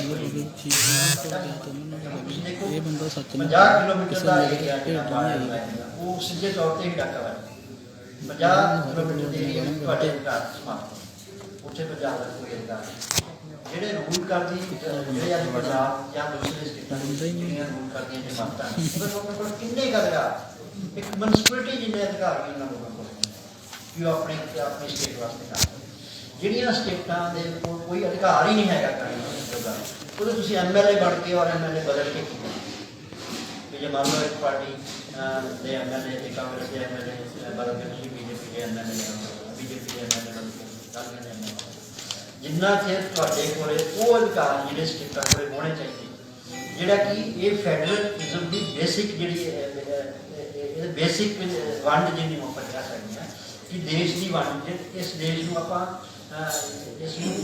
ये संघ है छोटियां छोटियां स्टेटां 600 स्टेटां नूं रला के संघ बनाया गया ਉਸ ਸਮੇਂ ਦੇ ਵਿੱਚ ਸਾਡੇ ਅਧਿਕਾਰ ਨਿਰਧਾਰਿਤ ਕੀਤੇ ਸੀ ਸੰਵਿਧਾਨ ਨੇ। ਹੌਲੀ ਹੌਲੀ 70 ਸਾਲਾਂ ਦੇ ਵਿੱਚ ਸਾਰੇ ਅਧਿਕਾਰ ਜਿਹੜੇ ਵੀ ਲੋਕ ਅਧਿਕਾਰ ਮੰਗਦੇ ਸੀ, ਹੋਰ ਅਧਿਕਾਰ ਸੀ ਵੀ ਸਟੇਟਾਂ ਦੇ ਜਿਹੜੇ ਬਣਦੇ ਅਧਿਕਾਰ ਦੋ, ਤੇ ਜਿਹੜੇ ਉਹਨਾਂ ਕੋਲ ਥੋੜੇ ਬਹੁਤੇ ਵੀ ਹੈਗੇ ਸੀ ਉਹ ਵੀ ਖੋਲੇ ਸੀ। ਆਹ ਜਿਹੜੇ 3 ਕਾਨੂੰਨ ਬਣ ਕੇ ਆਏ ਇਹ ਅਧਿਕਾਰ ਖੇਤਰ 'ਚ ਨਹੀਂ ਆਉਂਦੇ, ਸੈਂਟਰ ਬਣਾ ਹੀ ਨਹੀਂ ਸਕਦਾ, ਸਟੇਟਾਂ ਦਾ ਮੈਟਰ ਸੀਗਾ ਇਹ ਵੀ ਖੋਲੇ। ਹੁਣ ਸਾਰੀਆਂ ਚੀਜ਼ਾਂ ਜਦੋਂ ਤੁਹਾਡੇ ਸਾਹਮਣੇ ਹੋਣ ਤੇ ਫਿਰ ਕੀ ਰਾਜਨੀਤੀ ਤੁਸੀਂ ਕਰ ਸਕਦੇ ਹੋ ਇਹਨਾਂ ਦਾ? ਕੀ ਤੁਹਾਨੂੰ ਰਾਜਨੀਤੀ ਕਰਨ ਸੋਚ ਸਕਦੀ ਹੈ ਇਹਨਾਂ ਦਾ? ਕਿ ਜਦੋਂ ਤੁਹਾਡੇ ਸਾਹਮਣੇ ਤੁਹਾਡੇ ਵਜੂਦ ਦੀ ਲੜਾਈ ਖੜੀ ਹੈ, ਖਾਸ ਕਰਕੇ ਇਸ ਖਿੱਤੇ ਦੇ ਵਿੱਚ ਵਸਦੇ ਲੋਕ ਜਿਹੜੇ ਜਿਨ੍ਹਾਂ ਦਾ ਵੱਖਰਾ ਇੱਕ ਧਰਮ ਹੈ, ਜਿਹੜੇ ਘੱਟ ਗਿਣਤੀ ਵਿੱਚ ਨੇ, ਜਿਹੜੇ ਪੂਰੀ ਮਨੁੱਖਤਾ ਵਾਸਤੇ ਬਣਾਇਆ ਹੋਇਆ ਗੁਰੂ ਨਾਨਕ ਦਾ ਫਲਸਫਾ, ਜਿਹੜੇ ਉਹਦੇ ਪ੍ਰਤੀ ਕਮਿਟਡ ਨੇ, ਜਦੋਂ ਉਹਨਾਂ ਤੇ ਏਡਾ ਵੱਡਾ ਹਮਲਾ ਹੋਵੇ ਤੇ ਕੀ ਉਹਨਾਂ ਨੂੰ ਸਿਰਫ ਰਾਜਨੀਤੀ ਕਰਨ ਵਾਸਤੇ ਇਹਨਾਂ ਜਵਾਕਾਂ ਦੇ ਨਾਲ ਚਲੇ ਜਾਣਾ ਚਾਹੀਦਾ? ਇਸ ਲਈ ਅਸੀਂ ਆਪਣੇ ਆਪ ਨੂੰ, ਤੁਸੀਂ ਸਾਡੇ ਨਾਲ ਵੇਖ ਲਓ ਜੀ, ਜਿਹੜੇ ਮੇਰੇ ਨਾਲ ਬੰਦੇ ਬੈਠੇ ਵੀ ਕਿੱਡੇ ਕਿੱਡੇ ਵੱਡੇ ਵੱਡੇ ਚਿਹਰੇ ਨੇ, ਕਿਉਂਕਿ ਮੈਨੂੰ ਹਮੇਸ਼ਾ ਇੱਕ ਸਵਾਲ ਕੀਤਾ ਜਾਂਦਾ ਵੀ ਤੁਹਾਡੇ ਨਾਲ ਵੱਡਾ ਚਿਹਰਾ ਕੌਣ? ਮੈਂ ਕਿਹਾ ਵੀ ਵੱਡੇ ਚਿਹਰੇ ਤੇ ਕਰਪਟ ਨੇ ਜਿਹੜੇ, ਤੇ ਅਸੀਂ ਕਰਪਟ ਵੱਡੇ ਚਿਹਰਿਆਂ ਨਾਲ ਨਹੀਂ ਬੈਠੇ। ਮੈਂ ਪਿੱਛੇ ਜਿਹੜੀ ਅਸੀਂ ਕਿਸਾਨਾਂ ਦੀ ਜਥੇਬੰਦੀ ਬਣਾਈ ਸੀ, ਨੌਜਵਾਨ ਕਿਸਾਨ ਮਜ਼ਦੂਰ ਯੂਨੀਅਨ, ਉਹ ਵੀ ਨੌਜਵਾਨਾਂ ਲਈ ਸੀ, ਔਰ ਆਹ ਜਿਹੜੀ ਅੱਜ ਜਥੇਬੰਦੀ ਬਣੀ, ਕਿਉਂਕਿ ਇਹ ਇਹਨਾਂ ਦੀ ਲੜਾਈ, ਇਹ ਨੌਜਵਾਨਾਂ ਦੀ ਲੜਾਈ, ਇਹਨਾਂ ਦੇ ਭਵਿੱਖ ਦੀ ਲੜਾਈ, ਔਰ ਮੈਂ ਇਹਨਾਂ ਨੌਜਵਾਨਾਂ ਦੇ ਨਾਲ ਖੜ ਕੇ ਪੰਜਾਬ ਦੇ ਭਵਿੱਖ ਦੀ ਲੜਾਈ ਲੜਨੀ ਚਾਹੁੰਦਾ। ਅਸੀਂ ਕਿੰਨੀ ਲੜ ਸਕਾਂਗੇ, ਕਿੰਨੀ ਨਹੀਂ ਲੜ ਸਕਾਂਗੇ, ਆਉਣ ਵਾਲਾ ਸਮਾਂ ਦੱਸੇਗਾ, ਪਰ ਸਾਡਾ ਏਜੰਡਾ ਕਲੀਅਰ ਹੈ ਕਿ ਪੰਜਾਬ ਦਾ ਏਜੰਡਾ ਸਸਤੀ ਬਿਜਲੀ ਨਹੀਂ ਹੈ, ਪੰਜਾਬ ਦਾ ਏਜੰਡਾ ਆਟਾ ਦਾਲ ਸਕੀਮ ਨਹੀਂ ਹੈ, ਪੰਜਾਬ ਦਾ ਏਜੰਡਾ ਝੂਠ ਬੋਲ ਬੋਲ ਕੇ ਘਰ ਘਰ ਨੌਕਰੀਆਂ ਔਰ ਇਹੋ ਜਿਹੇ ਲਾਜੇ ਇਹੋ ਜਿਹੇ ਵਾਅਦੇ ਨੇ, ਉਹ ਏਜੰਡੇ ਪੰਜਾਬ ਦੇ ਏਜੰਡੇ ਹੋਰ ਨੇ ਜਿਹੜੇ ਅੱਜ ਇਹਨਾਂ ਨੇ ਬਿਲਕੁਲ ਦਬਾ ਦਿੱਤੇ ਨੇ। ਅਸੀਂ ਉਹ ਏਜੰਡੇ ਇੰਟਰੋਡਿਊਸ ਕਰਾਵਾਂਗੇ, ਉਹਨਾਂ ਏਜੰਡਿਆਂ 'ਤੇ ਗੱਲ ਕਰਾਂਗੇ, ਔਰ ਅਸੀਂ ਉਹਨਾਂ ਏਜੰਡਿਆਂ ਲਈ ਲੜਾਂਗੇ ਜਿਹੜੇ ਪੰਜਾਬ ਦੇ ਨਹੀਂ ਪੂਰੇ ਦੇਸ਼ ਦੇ ਏਜੰਡੇ, ਦੇਸ਼ ਦੇ ਅਧਿਕਾਰਾਂ ਦੇ ਏਜੰਡੇ, ਜਿਹੜੇ ਖੋਹ ਲੈ ਗਏ ਨੇ ਲੋਕਾਂ ਦੇ ਸਟੇਟਾਂ ਹੋਏ ਹੋਏ ਜਿਹੜੇ ਅਧਿਕਾਰ ਨੇ, ਅਸੀਂ ਇਕੱਲੇ ਪੰਜਾਬ ਦੀ ਉਹਨਾਂ ਸਾਰਿਆਂ ਲੋਕਾਂ ਨੇ ਲੜਾਂਗੇ। ਮੋਟਾ ਮੋਟਾ ਭਾਈ ਇੱਕ ਏਜੰਡਾ ਦੱਸੋ ਤੁਸੀਂ ਜਿਹਦੇ ਬਾਰੇ ਗੱਲ ਕਰ ਰਹੇ ਹੋ, ਜਿਹੜੇ ਤੁਸੀਂ ਕਹਿ ਰਹੇ ਹੋ ਅਧਿਕਾਰ ਖੋਲੇ ਤੁਸੀਂ ਇੱਕ ਤੁਸੀਂ ਦੱਸ ਹੀ ਦਿਓ ਦੱਸੋ ਭਾਜੀ, ਫਿਰ ਤਾਂ ਆਗੂ ਹਾਂਜੀ ਨਹੀਂ, ਮੈਂ ਸਾਡੇ ਕੋਲੋਂ ਪੰਜਾਬ ਤੋਂ ਕੀ ਖੋਇਆ ਗਿਆ ਤੁਸੀਂ ਪੁੱਛਦੇ ਹੋ? ਹਾਂਜੀ, ਸਾਡੇ ਕੋਲ ਸਾਡਾ ਧਾਰਮਿਕ ਅਧਿਕਾਰ ਖੋਇਆ ਗਿਆ। ਸਭ ਤੋਂ ਪਹਿਲਾਂ ਸਾਡੇ ਹਮਲਾ ਧਰਮ 'ਤੇ ਹੋਇਆ, ਸਾਡੇ ਗੁਰੂ ਗ੍ਰੰਥ ਸਾਹਿਬ 'ਤੇ ਹਮਲਾ ਹੋਇਆ, ਜਿਸ ਦੇ ਧਰਮ 'ਤੇ ਹੀ ਏਡਾ ਵੱਡਾ ਹਮਲਾ ਹੋਵੇ ਤੇ ਬਾਕੀ ਦੇ ਹਮਲੇ ਬਹੁਤ ਛੋਟੇ ਰਹਿ ਜਾਣ। ਸਾਡੇ ਆਰਥਿਕ ਸਰੋਤ, ਸਾਡੇ ਆਰਥਿਕ ਆਧਾਰ ਹੋਏ ਗਏ, ਸਾਨੂੰ ਜਿਹੜਾ ਖੇਤੀ ਸਿਸਟਮ ਹੈ ਜਿਹੜਾ ਪੰਜਾਬ ਦੇ ਵਿੱਚ ਜਿਹੜਾ ਚੱਲ ਰਿਹਾ, ਜਿਹਨੂੰ ਗ੍ਰੀਨ ਰੈਵੋਲੂਸ਼ਨ ਕਿਹਾ ਗਿਆ, ਇਹ ਸਾਡੇ 'ਤੇ ਸਭ ਤੋਂ ਵੱਡਾ ਹਮਲਾ ਸੀ, ਜਿਸ ਦੀ ਜਦ ਵਿੱਚ ਆ ਕੇ ਪੰਜਾਬ ਦਾ ਹਵਾ ਪਾਣੀ ਮਿੱਟੀ ਸਭ ਕੁਛ ਪ੍ਰਦੂਸ਼ਿਤ ਹੋਇਆ, ਜ਼ਹਿਰੀਲਾ ਹੋ ਗਿਆ। ਇਹ ਸਾਡਾ ਏਜੰਡਾ ਹੈ। ਪੰਜਾਬ ਦੇ ਵਿੱਚ ਖੇਤੀ ਵਿਭਿੰਨਤਾ ਸਾਡਾ ਏਜੰਡਾ ਹੈ। ਇਹ ਸਾਡੇ ਆਰਥਿਕ ਸਰਕਾਰ ਤਾਂ ਆਰਗੈਨਿਕ ਫਾਰਮਿੰਗ ਜਾ ਰਹੀ ਹੈ ਸ਼ਾਇਦ। ਹਾਂਜੀ, ਸਰਕਾਰ ਤਾਂ ਕਹਿੰਦੀ ਆਰਗੈਨਿਕ ਫਾਰਮਿੰਗ ਕਰੋ ਤਾਂ ਕਿ ਤੁਸੀਂ ਨਾ ਜ਼ਹਿਰੀਲਾ ਲਾਓ। ਉਹਦੇ ਵੀ ਫਿਰ ਜਿਹੜੇ ਜ਼ਬਾਨੀ ਜਮਾ ਕਰਦੇ ਹੋ ਤਾਂ ਫਿਰ ਲੱਗ ਜਾਂਦਾ। ਦੇਖੋ ਜ਼ਬਾਨੀ ਜਮਾ ਨਾਲੇ ਦੂਸਰੀ ਗੱਲ ਤੁਸੀਂ ਕਹੀ ਸਰ ਅਸੀਂ ਕਸ਼ਮੀਰ ਵਾਲਿਆਂ ਦੇ ਵੀ ਹੈਗੇ, ਆਸਾਮ ਦੇ ਸੰਘਰਸ਼ ਨਾਲ ਵੀ ਹੈਗੇ ਆ। ਤੁਹਾਨੂੰ ਨਹੀਂ ਲੱਗਦਾ ਸਰ ਇੰਡੀਆ ਇੱਕ ਜਦ ਤੱਕ ਰਹੇਗਾ ਜਦ ਤੱਕ ਅਸੀਂ ਹੈਗੇ ਆ, ਪੰਜਾਬੀ ਲੋਕ ਹੈਗੇ ਆ। ਇੰਡੀਆ ਅੱਡ ਕਦੋਂ ਹੋਣਾ ਚਾਹੁੰਦੇ, ਅਸੀਂ ਇੰਡੀਆ ਨਾਲੋਂ ਵੱਖ ਕਦੋਂ ਹੋਣਾ? ਪਰ ਇਹ ਸਾਡੇ ਜਿਹੜੇ ਬਣਦੇ ਅਧਿਕਾਰ ਨੇ ਉਹ ਤਾਂ ਸਾਨੂੰ ਮਿਲਣੇ ਚਾਹੀਦੇ। ਜਿਹੜੇ ਸਟੇਟਾਂ ਦੇ ਅਧਿਕਾਰ ਸਾਨੂੰ ਸੰਵਿਧਾਨ ਦਿੰਦਾ, ਉਹ ਅਧਿਕਾਰ ਤੇ ਸਾਡੀਆਂ ਸਟੇਟਾਂ ਕੋਈ ਨਹੀਂ। ਕਸ਼ਮੀਰ ਦੀ ਤੁਸੀਂ ਗੱਲ ਕਰ ਪਾਸਟ ਵਿੱਚ ਜੋ ਹੋਇਆ आपने कहा कि विधानसभा चुनाव आप नहीं लड़ेंगे, लेकिन ये विधानसभा जो चुनाव आ रहे हैं इनमें किस तरह की भूमिका आपकी पार्टी निभाएगी? हम अवेयर करेंगे लोगों को कि ये जो लोग वक्ती तौर पे इस मौके का फायदा उठाने के लिए लोग आए हैं, इनसे सावधान रहो। पंजाब के एजेंडे ये नहीं, आप इन एजेंडों के प्रति अवेयर हो और इन एजेंडों के अकॉर्डिंग आप एलान। ਤੁਸੀਂ ਇਹ ਕਿਹਾ ਵੀ ਚੋਣਾਂ ਲੜਨੀਆਂ ਨੇਗੀਆਂ ਤੇ ਪੰਜਾਬ ਦੇ ਏਜੰਡੇ ਦੇ ਉੱਤੇ ਅਸੀਂ ਲੜਾਈ ਲੜਨੀ ਹੈ, ਉਹ ਲੜਾਈ ਤੁਸੀਂ ਲੜਨੀ ਕਿਵੇਂ ਮਤਲਬ ਕਿਸ ਤਰ੍ਹਾਂ ਦੀ ਲੋਕਾਂ ਨੂੰ? ਦੇਖੋ ਅਸੀਂ ਲੋਕਾਂ ਕੋਲੇ ਜਾਵਾਂਗੇ, ਇਹ ਦੋਵਾਂ ਨੂੰ ਕਰ ਦਿਓ, ਲੋਕਾਂ ਨੂੰ soft ਸਾਰੀ ਕਰ ਗੱਲ ਦਿਓ। ਦੱਸਾਂਗੇ। ਚੋਣਾਂ ਅਸੀਂ ਲੜਨੀਆਂ ਨਹੀਂ ਹੈਗੀਆਂ, ਇਹ ਸਾਡਾ ਫੈਸਲਾ ਹੈ। ਪਰ ਤੁਸੀਂ ਕੋਈ ਪ੍ਰੋਗਰਾਮ ਬਣਾਇਆ ਕੋਈ ਆਪਣਾ ਰੈਲੀਆਂ ਰੂਲੀਆਂ ਕਰਨ ਦਾ ਕੋਈ? ਹਾਂਜੀ ਤੇ ਉਹੀ ਅਸੀਂ ਪਿੰਡਾਂ ਵਿੱਚ ਜਾਵਾਂਗੇ, ਰੈਲੀਆਂ ਕਰਾਂਗੇ, ਲੋਕਾਂ ਨੂੰ ਇਕੱਠੇ ਕਰਕੇ ਸਮਝਾਵਾਂਗੇ ਵੀ ਇਹ ਜਿਹੜਾ ਸ਼ੋਰ ਹੈ, ਇਹ ਸ਼ੋਰ ਜਿਹੜਾ ਹੈ ਤੁਹਾਡੇ ਅਸਲੀ ਏਜੰਡੇ, ਅਸਲੀ ਮੁੱਦਿਆਂ ਗੁੰਮਰਾਹ ਕਰਕੇ ਤੁਹਾਨੂੰ ਜਿਸ ਦਿਸ਼ਾ ਵੱਲ ਲੈ ਜਾ ਰਿਹਾ, ਬਹੁਤ ਹਨੇਰੀ ਘੱਟ ਹੈ, ਜੇ ਤੁਸੀਂ ਉਸ ਦੇ ਵਿੱਚ ਚਲੇ ਜਾਓਗੇ ਤਾਂ ਵਾਪਸੀ ਬਹੁਤ ਨੇੜੇ ਹੈ। ਇਹ ਹੈ। ਤਾਂ ਕਿੰਨਾ ਜਾਗਰੂਕ ਤੁਸੀਂ ਕੀਤਾ ਹੈ ਹੁਣ ਤੱਕ ਲੋਕਾਂ ਨੂੰ ਕਿਹੜੇ ਕਿਹੜੇ ਪਿੰਡ 'ਚ ਹੋ ਕੇ ਆਏ ਹੋ? ਦੇਖੋ ਅਸੀਂ ਰੈਗੂਲਰ ਪਹਿਲਾਂ ਸਾਲ ਭਰ ਚ ਅਸੀਂ ਉੱਥੇ ਬੈਠੇ ਹਾਂ ਦਿੱਲੀ। ਹੁਣ ਆਇਆ ਨੂੰ ਸਾਨੂੰ ਕਿੰਨੇ ਕੁ ਦਿਨ ਹੋਏ। ਇਹ ਸਾਲ ਤੋਂ ਪਹਿਲਾਂ ਵੀ ਸੀਗੀ ਨਾ ਪਾਰਟੀ? ਨਹੀਂ, ਸਭ ਤੋਂ ਪਹਿਲਾਂ ਸਾਡੀ ਪਾਰਟੀ ਅੱਛਾ, ਸਾਲ ਅਸੀਂ ਜਦ ਲਿਮਿਟ ਵਿੱਚ ਕਰਾ ਰਹੇ ਹਾਂ। ਅੱਜ ਕਰਾਉਂਗੇ ਤੁਸੀਂ ਕਹਿੰਦੇ ਨਾਲ ਇਹ ਸ਼੍ਰੋਮਣੀ ਅਕਾਲੀ ਦਲ ਦਾ ਹੀ ਪਾਰਟ ਹੈਗੇ ਆ। ਇਹ 100 ਸਾਲ ਦਾ ਇਤਿਹਾਸ ਹੈ ਸ਼੍ਰੋਮਣੀ ਅਕਾਲੀ ਦਲ ਦਾ, ਮੈਂ ਇਹ ਕਹਿ ਰਿਹਾ। ਹਾਂ ਹਾਂ ਪਰ ਸ਼੍ਰੋਮਣੀ ਅਕਾਲੀ ਦਲ ਅੱਜ ਹੈ ਨਹੀਂ, ਜ਼ਮੀਨ ਦੇ ਉੱਤੇ ਕਿਤੇ ਵੀ ਹੈ ਨਹੀਂ। ਜਿਹੜੇ ਸ਼੍ਰੋਮਣੀ ਅਕਾਲੀ ਦਲ ਹੋਣ ਦਾ ਦਾਅਵਾ ਕਰਦੇ ਆ ਉਹ ਕਿਤੇ ਨਾ ਕਿਤੇ ਅੰਗੇਜ਼ ਹੋ ਗਏ। ਸਰ ਇੱਕ ਤਾਂ ਮੀਡੀਆ ਜਿਹੜਾ ਹੈ ਨਾ ਉਹ ਨਿਊਟਰਲ ਹੁੰਦਾ ਜੀ, ਉਹ ਸਾਰੇ ਪਾਸੇ ਦੀ ਪੱਖ ਦਿੰਦਾ ਹੈਗਾ। ਉਹਨੂੰ ਬਹੁਤ ਮੀਡੀਆ ਨਾਲ ਕਿਹਾ ਕਰੋ ਵੀ ਇਹਦਾ ਕੀ ਜ਼ਿਕਰ ਹੈ, ਅੱਛਾ ਲੱਗਦਾ ਸਾਰੇ ਹੈਗੇ ਆ। ਤੁਹਾਡੀ ਵੀ ਕੋਈ ਗੱਲ ਰੱਖਣੀ, ਸਰਕਾਰਾਂ ਦੀ ਰੱਖਣੀ ਆ, ਉਹ ਪ੍ਰਾਈਮ ਮਿਨਿਸਟਰ ਹੈ ਸਾਡੇ। ਨਹੀਂ, ਅਸੀਂ ਤੁਹਾਨੂੰ ਨਹੀਂ ਕਹਿ ਰਹੇ। ਨਹੀਂ, ਗੱਲ ਇਹ ਤੁਸੀਂ ਕਿਹਾ ਨਹੀਂ, ਮੈਂ ਦੇਖੋ ਜਿਹੜੀ ਗੱਲ ਕਹੀ ਉਹ ਇੱਕ ਪ੍ਰੈਕਟੀਕਲ ਜਿਹੜਾ ਦੇਸ਼ ਸਰ ਅਸੀਂ ਤੁਹਾਡੇ ਕੋਲ ਵੀ ਬੈਠੇ ਹਾਂ, ਅਸੀਂ ਉਹਨਾਂ ਕੋਲ ਵੀ ਪੁੱਛਾਂਗੇ ਵੀ ਹਾਂ ਵੀ ਕੀ ਗੱਲ ਨਹੀਂ, ਮੈਂ ਤੁਹਾਡੀ ਗੱਲ ਨਾਲ ਸਹਿਮਤ ਹਾਂ। ਮੈਂ ਤੁਹਾਡਾ ਸਤਿਕਾਰ ਕਰਦਾ, ਤੁਸੀਂ ਆ ਰਹੇ ਹੋ, ਪਰ ਸਾਡੀ ਗੱਲ ਤੁਸੀਂ ਲੈ ਕੇ ਜਾਓਗੇ, ਕਰੋਗੇ। ਪਰ ਸਾਡੇ ਜਿਹੜੇ ਤਜਰਬੇ, ਸਾਡੇ ਜਿਹੜੇ ਤਲਖ ਤਜਰਬੇ ਨੇ, ਸਾਡੀਆਂ ਜਿਹੜੀਆਂ ਕਾਰਵਾਟਾਂ ਨੇ, ਉਹ ਗਾਹੇ ਬਗਾਹੇ ਸਾਡੀ ਜ਼ੁਬਾਨ ਤੇ ਆ ਜਾਂਦੀਆਂ ਨੇ। ਸਭ ਨਾਲ ਜਲਦੀ ਸਰ ਸਾਡੇ ਨਾਲ ਜਦੋਂ ਮੀਡੀਆ ਆਪਣੀ ਨਿਊਟਰਲ ਭੂਮਿਕਾ ਦਾ ਕਰਨ ਦੀ ਥਾਂ ਦੇ ਉੱਤੇ ਜਦੋਂ ਸਟੇਟ ਦਾ ਵਰਜ਼ਨ ਲੋਕਾਂ ਦੇ ਵਿੱਚ ਪੁੱਟ ਕਰਦਾ ਹੈ, ਉਹ ਨਿਊਟਰਲ ਵਰਜ਼ਨ ਪੁੱਟ ਨਹੀਂ ਕਰਦਾ, ਉਹ ਸਟੇਟ ਦਾ ਵਰਜ਼ਨ, ਗਵਰਨਮੈਂਟ ਦਾ ਵਰਜ਼ਨ ਜਦੋਂ ਪੁੱਟ ਕਰਦਾ ਹੈ, ਭਾਵੇਂ ਉਹ ਕਿਸੇ ਵੀ ਭਾਸ਼ਾ ਨਾਲ ਜੁੜਿਆ ਹੋਇਆ ਮੀਡੀਆ ਦਾ, ਉਹ ਗੋਦੀ ਮੀਡੀਆ ਅਸੀਂ ਉਹਦਾ ਨਾਮ ਰੱਖਿਆ ਹੋਇਆ, ਭਾਵੇਂ ਉਹ ਕਿਸੇ ਵੀ ਭਾਸ਼ਾ ਦਾ ਹੋਵੇ, ਅਸੀਂ ਕਿਸੇ ਡਜ਼ਨਟ ਮੈਟਰ ਕਿ ਉਹ ਹਿੰਦੀ ਦਾ ਜਾਂ ਕਿਸੇ ਹੋਰ ਭਾਸ਼ਾ ਦਾ। ਜਿਹੜਾ ਨਿਊਟਰਲ ਐਸਪੈਕਟ ਇੱਕ ਲੋਕਾਂ ਦਾ ਐਸਪੈਕਟ ਹੈ, ਇੱਕ ਗਵਰਨਮੈਂਟ ਦਾ ਐਸਪੈਕਟ ਹੈ। ਤੁਸੀਂ ਪਲੀਜ਼ ਲੈਟ ਮੀ ਕੰਪਲੀਟ। ਇੱਕ ਲੋਕਾਂ ਦਾ ਐਸਪੈਕਟ ਹੈ, ਇੱਕ ਗਵਰਨਮੈਂਟ ਦਾ ਐਸਪੈਕਟ ਹੈ। ਉਹ ਨਿਊਟਰਲ ਐਸਪੈਕਟ ਲੈ ਕੇ ਜਾਣ ਦੀ ਬਜਾਏ ਜਦੋਂ ਬਾਇਸਡ ਹੁੰਦਾ ਹੈ, ਜਿਹੜਾ ਬਾਇਸਡ ਮੀਡੀਆ ਵੀ ਕਾਲਡ ਗੋਦੀ ਮੀਡੀਆ, ਭਾਵੇਂ ਉਹ ਕਿਸੇ ਵੀ ਭਾਸ਼ਾ ਨਾਲ ਸੰਬੰਧ ਰੱਖਦਾ ਹੋਵੇ, ਕਿਸੇ ਭਾਸ਼ਾ ਦਾ ਸਵਾਲ ਨਹੀਂ। ਸਰ ਇੱਕ ਸਵਾਲ ਹੋਰ ਸੀਗਾ ਪਲੀਜ਼। ਇੱਕ ਸਵਾਲ ਇਹ ਸੀਗਾ ਕਿ ਵੀ ਜਿਹੜਾ ਚੋਣਾਂ ਕਿਉਂ ਨਹੀਂ ਲੜਨੀਆਂ। ਸਾਡਾ ਮੰਨਣਾ ਇਹ ਹੈ ਕਿ ਪੰਜਾਬ ਅਸੈਂਬਲੀ ਪੰਜਾਬ ਅਸੈਂਬਲੀ ਜਿਹੜੀ ਇੱਕ ਵਿਧਾਨਕ ਸੰਸਥਾ ਹੈ ਸਾਡੇ ਕੋਲ, ਉਸ ਵਿਧਾਨਕ ਸੰਸਥਾ ਦੇ ਕੋਲ ਸਾਡਾ ਮੰਨਣਾ ਇਹ ਹੈ ਕਿ ਸਿਆਸੀ ਤੌਰ ਤੇ, ਪ੍ਰਸ਼ਾਸਨਿਕ ਤੌਰ ਤੇ ਰਾਜ ਕਰਨ ਦੇ ਅਧਿਕਾਰ ਨਹੀਂ ਹੈਗੇ। ਉਹਨਾਂ ਕੋਲ ਰਾਜ ਕਰਨ ਦੇ ਅਧਿਕਾਰ ਨਹੀਂ ਹੈਗੇ, ਜਿਨ੍ਹਾਂ ਅਧਿਕਾਰਾਂ ਦੇ ਆਧਾਰ ਦੇ ਉੱਤੇ ਰਾਜ ਕੀਤਾ ਜਾਂਦਾ ਹੁੰਦਾ ਹੈ। ਔਰ ਉਹ ਰਾਜ ਸਿਰਫ ਪੰਜਾਬ ਕੋਲ ਨਹੀਂ, ਉਹ ਇਸ ਮੁਲਕ ਦੇ ਕਿਸੇ ਵੀ ਸੂਬੇ ਦੇ ਕੋਲ ਨਹੀਂ ਹਨ। ਔਰ ਉਹਨਾਂ ਸੂਬਿਆਂ ਕੋਲ ਅਧਿਕਾਰ ਫੇਰ ਆਉਣਗੇ ਜਿਹੜੀ ਗੱਲ ਇਸ ਕਨਸਟੀਟਿਊਸ਼ਨ ਦੇ ਵਿੱਚ ਲਿਖੀ ਹੋਈ ਹੈ ਕਿ ਇੱਕ ਫੈਡਰਲ ਸਟੇਟ ਹੈ, ਇੱਕ ਸੰਘੀ ਦੇਸ਼ ਹੈਗਾ ਆ, ਇੱਥੋਂ ਦੀ ਜਮਹੂਰੀਅਤ ਜਿਹੜੀ ਆ ਉਹ ਸੰਘੀ ਢਾਂਚੇ ਦੇ ਉੱਤੇ ਖੜੀ ਹੈ। ਪਰ practically Indian government, Indian state is biased state. ਸਾਰੀਆਂ ਤਾਕਤਾਂ ਜਿਹੜੀਆਂ ਨੇ ਉਹ ਕੇਂਦਰ ਦੇ ਕੋਲ ਨੇ, ਸੂਬਿਆਂ ਦੇ ਕੋਲ ਆਪਣੇ ਜਿਹੜੇ ਉਹਨਾਂ ਦੇ ਸਿਆਸੀ ਅਧਿਕਾਰ ਨੇ, ਆਰਥਿਕ ਅਧਿਕਾਰ ਨੇ, ਪ੍ਰਸ਼ਾਸਨਿਕ ਅਧਿਕਾਰ ਨੇ, ਜਾਂ ਹੋਰ तमाम ਕੌਮੀ ਜਿਹੜੇ ਉਹਨਾਂ ਦੇ ਕੰਸਰਨਸ ਨੇ, ਜਿਹੜੇ ਉਹਨਾਂ ਦੇ ਕੌਮੀ ਸਰੋਕਾਰ ਨੇ, ਉਹਨਾਂ ਸਾਰਿਆਂ ਦੇ ਲਈ ਜਿਹੜੀ ਉਹ ਢੁਕਵੀਂ ਨੀਤੀ ਕਿਸੇ ਵੀ ਖਿੱਤੇ ਦੀ ਆਪਣੀ ਹੁੰਦੀ ਹੈ। ਕਿਉਂਕਿ ਜਦੋਂ ਅਸੀਂ ਇਹ ਮੰਨ ਰਹੇ ਹਾਂ ਕਿ ਯੂਨੀਅਨ ਆਫ ਇੰਡੀਆ, ਇਹ ਯੂਨੀਅਨ ਆਫ ਇੰਡੀਆ ਆ, ਜਦੋਂ ਦੂਜੀਆਂ ਜਿਵੇਂ ਇਹਨਾਂ ਨੇ ਦੱਸਿਆ ਕਿ 600 ਰਿਆਸਤਾਂ ਨੂੰ ਇਕੱਠਾ ਕਰਕੇ ਬਣਿਆ, ਔਰ ਇਹ ਮੁਲਕ ਔਨ ਦਾ ਬੇਸਡ ਆਫ ਡਾਇਵਰਸਿਫਿਕੇਸ਼ਨ, ਜਿਹੜੀ ਡਾਇਵਰਸਿਫਿਕੇਸ਼ਨ ਹੈ ਇਸ ਦੇਸ਼ ਦੀ, ਜਦੋਂ ਕੋਈ ਸਟੇਟ, ਜਦੋਂ ਅਸੀਂ ਮੰਨਦੇ ਹਾਂ ਕਿ ਭਾਰਤ ਬਹੁਤ ਕੌਮੀ, ਬਹੁਤ ਧਰਮੀ, ਬਹੁਤ ਭਾਸ਼ਾਈ, ਬਹੁਤ ਨਸਲੀ ਦੇਸ਼ ਹੈਗਾ, ਬਹੁਤ ਸੱਭਿਆਚਾਰਕ ਦੇਸ਼ ਆ, ਤਾਂ ਜਦੋਂ ਇਹ ਦੇਸ਼, ਜਦੋਂ ਤੁਸੀਂ ਉਹਦਾ ਕਨਸਟੀਟਿਊਸ਼ਨ ਬਿਲਡ ਕਰਨਾ, ਔਰ ਕਨਸਟੀਟਿਊਸ਼ਨ ਸਾਡਾ 1935 ਦੇ ਵਿੱਚ ਜਿਹੜਾ ਕਨਸਟੀਟਿਊਸ਼ਨ ਦੀ ਇਸ ਦੇਸ਼ ਦਾ, ਉਹਦੀ ਕਾਪੀ ਕਰਕੇ ਉਹ ਬਣਿਆ ਹੈਗਾ ਆ। ਔਰ ਇਸ ਦੇਸ਼ ਦੀ ਜਿਹੜੀ ਭਾਸ਼ਾਈ ਜਿਹੜੀ ਉਹਦੀ ਵਿਭਿੰਨਤਾ ਹੈਗੀ ਆ, ਉਹਦੀ ਜਿਹੜੀ ਧਰਮੀ ਵਿਭਿੰਨਤਾ ਹੈਗੀ ਆ, ਜਿਹੜੀ ਉਹਦੀ ਨਸਲੀ ਵਿਭਿੰਨਤਾ ਆ, ਜਿਹੜੀ ਉਹਦੀ ਖੇਤਰੀ ਵਿਭਿੰਨਤਾ, ਜਿਹੜੀ ਉਹਦੀ ਸੱਭਿਆਚਾਰਕ ਵਿਭਿੰਨਤਾ ਆ, ਉਹਦੀ ਸਟੱਡੀ ਕਰਕੇ ਇਸ ਦੇਸ਼ ਦਾ ਕਨਸਟੀਟਿਊਸ਼ਨ ਬਣਿਆ ਹੀ ਨਹੀਂ ਹੈਗਾ।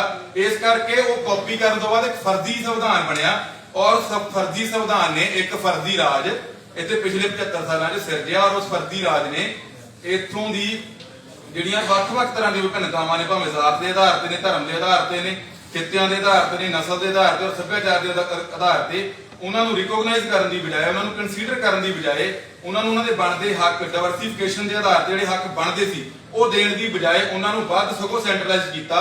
ਔਰ ਇਹ ਸਵਾਲ ਨਹੀਂ ਹੈ ਕਿ ਬੀਜੇਪੀ ਜਿਹੜੀ ਉਹ ਕ੍ਰਾਈਸਿਸ ਦੇ ਵਿੱਚ ਆ, ਕਾਂਗਰਸ ਕ੍ਰਾਈਸਿਸ ਦੇ ਵਿੱਚ, ਜਾਂ ਕੋਈ ਹੋਰ ਕ੍ਰਾਈਸਿਸ ਦੇ ਵਿੱਚ ਆ। ਅਸਲ ਦੇ ਵਿੱਚ ਇਸ ਦੇਸ਼ ਦੀ ਡੈਮੋਕ੍ਰੇਸੀ ਕ੍ਰਾਈਸਿਸ ਦੇ ਵਿੱਚ ਆ। Federalism is the backbone of democracy. ਜਿਹੜਾ ਸੰਘੀ ਢਾਂਚਾ ਆ, ਉਹ ਜਿਹੜਾ ਆ ਉਹ ਜਮਹੂਰੀਅਤ ਦੀ ਰੀੜ ਹੁੰਦਾ ਆ। ਔਰ ਇਸ ਦੇਸ਼ ਦੇ ਵਿੱਚ ਡੈਮੋਕ੍ਰੇਸੀ ਇਸੇ ਕਰਕੇ ਹੀ ਨਹੀਂ ਬਹਾਲ ਹੋਈ ਹੁਣ ਤੱਕ, ਕਿਉਂਕਿ ਇੱਥੇ ਫੈਡਰਲਿਜ਼ਮ ਨਹੀਂ ਹੈਗਾ। ਔਰ ਉਹਦੀ ਬਿਨਾਹ ਦੇ ਉੱਤੇ ਉਹ ਸਾਰੀ ਜਿਹੜੀ ਇਨਜਸਟਿਸ ਦੀ ਸਾਰੀ ਜਿਹੜੀ ਮੂਵਮੈਂਟ ਆ, ਉਹਦੇ ਉੱਤੇ ਹੀ ਖੜੀ। ਔਰ ਅਸੀਂ ਇਹ ਮੰਨਦੇ ਹਾਂ ਕਿ ਇਸੇ ਕਰਕੇ ਅਸੀਂ ਚੋਣਾਂ ਦੇ ਵਿੱਚ ਨਹੀਂ ਜਾ ਰਹੇ। ਜੇ ਅਸੀਂ ਇਹ ਮੰਨਦੇ ਹਾਂ, ਕਿਉਂਕਿ ਜਦੋਂ ਕੋਈ ਪੋਲੀਟੀਕਲ ਪਾਰਟੀ ਚੋਣਾਂ ਲੜਨ ਦਾ ਕਲੇਮ ਕਰੂਗੀ ਤਾਂ ਕਹੂਗੀ ਵੀ ਅਸੀਂ ਜਿੱਤਾਂਗੇ, ਤਾਂ ਇੱਥੇ ਜਿੱਤ ਕੇ ਵੀ, ਕਿਉਂਕਿ ਇਹ ਜਿਹੜੀ ਉਹ ਪੰਜਾਬ ਵਿਧਾਨ ਸਭਾ ਦੇ ਸੂਬਿਆਂ ਦੀਆਂ ਜਿੰਨੀਆਂ ਵੀ ਅਸੈਂਬਲੀਜ਼ ਨੇ, ਉਹਨਾਂ ਦੇ ਕੋਲੇ ਉਹ ਰਾਜਸੀ ਪ੍ਰਸ਼ਾਸਨਿਕ ਅਧਿਕਾਰ ਨਹੀਂ ਹਨ ਜਿਨ੍ਹਾਂ ਦੇ ਆਧਾਰ ਦੇ ਉੱਤੇ ਉਹ ਆਪਣੇ ਦੇਸ਼, ਆਪਣੇ ਸੂਬੇ ਦਾ, ਆਪਣੇ ਖਿੱਤੇ ਦਾ ਢੁਕਵੇਂ ਤਰੀਕੇ ਦੇ ਨਾਲ ਵਿਕਾਸ ਕਰ ਸਕਦੇ ਹੋਣ। ਤੋਂ ਇਸ ਕਰਕੇ ਚੋਣਾਂ ਲੜਨ ਤੋਂ ਪਹਿਲਾਂ ਜਾਂ ਚੋਣਾਂ ਜਿੱਤਣ ਦਾ ਦਾਅਵਾ ਕਰਨ ਤੋਂ ਪਹਿਲਾਂ ਸਾਨੂੰ ਇਸ ਅਸੈਂਬਲੀ ਜਾਂ ਸੂਬਿਆਂ ਦੀਆਂ ਜਿਹੜੀਆਂ ਅਸੈਂਬਲੀਆਂ ਨੇ ਉਹਨਾਂ ਦੀ ਰਾਜਸੀ ਪ੍ਰਸ਼ਾਸਨਿਕ ਤਾਕਤ ਬਹਾਲ ਕਰਾਉਣ ਦੇ ਲਈ ਲੜਨਾ ਪਊਗਾ। ਜਿੱਦਣ ਅਸੀਂ ਉਹ ਲੜਾਂਗੇ ਉਸ ਦਿਨ ਅਸੀਂ ਜਿੱਦਣ ਅਸੀਂ ਉਹ ਹਾਸਲ ਕਰ ਲਵਾਂਗੇ ਲੜ ਕੇ, ਫਿਰ ਅਸੀਂ ਫੈਸਲਾ ਕਰਾਂਗੇ ਕਿ ਅਸੀਂ ਚੋਣਾਂ ਦੇ ਵਿੱਚ ਜਾਣਾ ਕਿ ਨਹੀਂ ਜਾਣਾ। ਤੁਹਾਡਾ ਵਿਕਾਸ ਦਾ ਮਾਡਲ ਕੀ ਹੈ? भाई आप चुनाव लड़ोगे नहीं? ਸਾਡੀ ਗਵਰਨਮੈਂਟ ਹੀ ਹੈ ਕਿ ਡਿਵੈਲਪਮੈਂਟ ਦਾ ਮਾਡਲ ਕਿੱਥੋਂ ਦੇਈਏ? ਤੁਹਾਡੇ ਕੋਲ ਕੁਝ ਰੈਡੀ ਹਾਂ ਬਿਲਕੁਲ ਸਾਡੇ ਕੋਲ ਰੈਡੀ ਹੈ। ਅਸੀਂ ਇਹ ਮੰਨਦੇ ਹਾਂ ਕਿ ਜਿਹੜਾ ਪੰਜਾਬ नदीप जी एक सवाल था प्लीज इसको, आपने कहा चुनाव लड़ेंगे नहीं, विधानसभा जब चुनाव होंगे लोगों के पास आएंगे तो किसको वोट देने की अपील करेंगे आप? क्या कहेंगे वो? नहीं, हम वोट देने की अपील करने के लिए जाएंगे ही नहीं, तो अपनी बात कहने के लिए जाएंगे।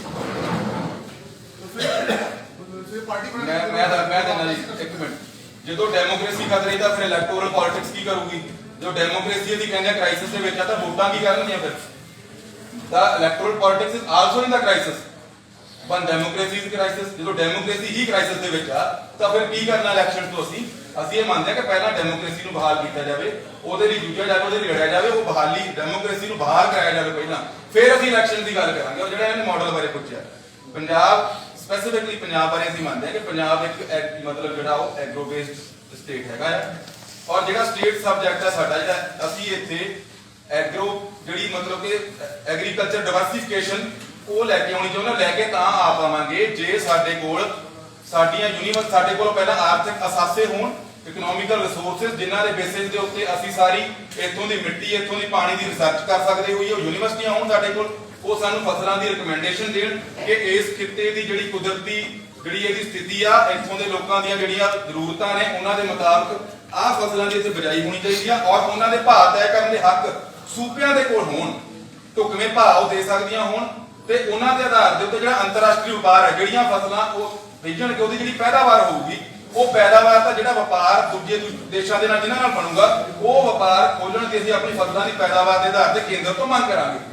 ਇਹ ਸਾਡਾ ਮਾਡਲ ਆ। ਜਿੰਨਾ ਚਿਰ ਤੱਕ ਇਹ ਸਾਡੇ ਕੋਲ ਰਾਈਟ ਹੀ ਹੈ ਨਹੀਂਗਾ ਕਿ ਅਸੀਂ ਕਿਹੜੀਆਂ ਫਸਲਾਂ ਬੀਜ ਸਕਦੇ ਹਾਂ, ਜੇ ਸਾਡੇ ਕੋਲ ਭਾਅ ਤੈਅ ਕਰਨ ਦਾ ਰਾਈਟ ਨਹੀਂਗਾ, ਤਾਂ ਕਿਵੇਂ ਅਸੀਂ ਖੇਤੀ ਵਿਭਿੰਨਤਾ ਇੱਥੇ ਇੰਪਲੀਮੈਂਟ ਕਰ ਦਾਂਗੇ? ਇਹ ਆ ਸਾਡਾ ਕੋਲ ਮਾਡਲ ਇੱਥੋਂ ਇਸ ਦੇਸ਼ ਦੇ, ਇਸ ਸੂਬੇ ਦੇ ਵਿਕਾਸ ਦਾ, ਔਰ ਉਸ ਤੋਂ ਬਾਅਦ ਉਹ ਅੰਤਰਰਾਸ਼ਟਰੀ ਵਪਾਰ ਖੋਲਣ ਦਾ। ਔਰ ਐਗਰੋ ਬੇਸਡ ਇੰਡਸਟਰੀ ਅਸੀਂ ਸਮਝਦੇ ਹਾਂ ਕਿ ਇਹ ਜਿਹੜਾ ਖੇਤੀਬਾੜੀ ਆਧਾਰਿਤ ਕੋਈ ਵੀ ਦੇਸ਼ ਆ, ਕੋਈ ਵੀ ਸੂਬਾ ਆ, ਉਹਦੀ ਡਿਵੈਲਪਮੈਂਟ ਦਾ ਜਿਹੜਾ ਬੇਸਿਕ ਸੋਰਸ ਆ ਉਹ ਐਗਰੋ ਬੇਸਡ ਇੰਡਸਟਰੀ ਆ। ਔਰ ਉਹਦੇ ਉੱਤੇ ਵੀ ਸਾਡੇ ਕੋਲ ਸਾਡਾ ਜਿਹੜਾ ਪ੍ਰੋਗਰਾਮ ਆ ਤੁਹਾਡੇ ਕੋਲ ਇਹ ਆ ਗਿਆ, ਇਹਦੇ ਵਿੱਚ ਬਹੁਤ ਡਿਟੇਲਡ ਸਾਰਾ ਕੁਝ ਹੈਗਾ। ਮੈਂ ਤੁਹਾਨੂੰ ਸਿਰਫ ਇੱਕ ਆਊਟਲਾਈਨ ਦਿੱਤੀ ਆ।